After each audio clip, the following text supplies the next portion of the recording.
Hey everyone, I'm Shive, and I've got a different kind of story for you today. Instead of going to some remote location like I usually do, this one actually takes place more or less at the bottom of my driveway. And as you know, I like to photograph nature and wildlife, but I rarely ever see cats when I'm out photographing. I'm not talking about house cats, I'm talking about wildcats.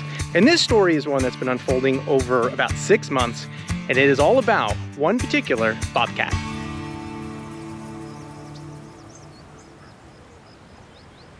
I'm super lucky because my neighbor Jeff is really into nature photography too, and he showed me a system that he's using to get some really great photos and videos, and it's basically something like you see here. It's a camouflaged box, a camera system that does both videos and stills, and whenever an animal or anything essentially breaks the beam, it triggers it off and it starts rolling and shooting video and photo of them. And what was captured on his camera blew my mind. A bobcat testing the water and its balance. And even a wildlife showdown between a bobcat and a coyote.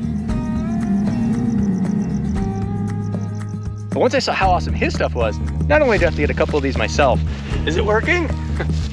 I realized that there's some really incredible creatures roaming this countryside, and I've got to get out there and get a photo of them. Sure enough, it didn't take long before I spotted one. At first, I thought this was just some gray tree trunk. But as I got closer, I realized sure enough, it was a bobcat. And then I saw it again. There he is. Hi. How pretty. And again. And each time I had just my phone. And when I finally did go out with my big lens and camera, I didn't see the bobcat. Well, this time I actually have the camera I need. And the camera phone. But no bobcat. That was until a recent Sunday morning. So it's Sunday morning. I was about to make a mimosa and an omelet, and my friend nearby said that there's a bobcat at the bottom of the driveway. It's the one I'm always seeing here every time I come in and out, but I never have my camera.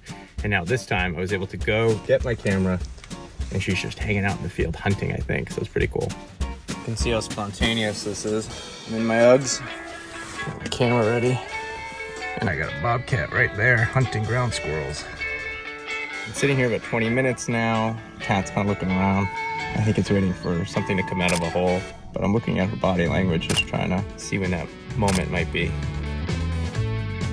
Getting some side shots, cat's face, which is super cool. It took a lot of patience. The cat just stayed hunkered down in the grass, its head only moving a little bit to the right once or twice. She's not taking her eye off this area, kind of like up in there. There's some ground squirrels, and that's what she's hunting. And then, after about 20 minutes, it leapt up and started its move, chasing about 10 ground squirrels and missing all of them. You hear those high-pitched squeals? That's the ground squirrels warning each other of danger. I wouldn't say this is the best photography I've ever taken, but I love the images because they show the progression of a bobcat hunting. And the cat looked pretty disappointed at the end, looking around like, really? Did I mess that up?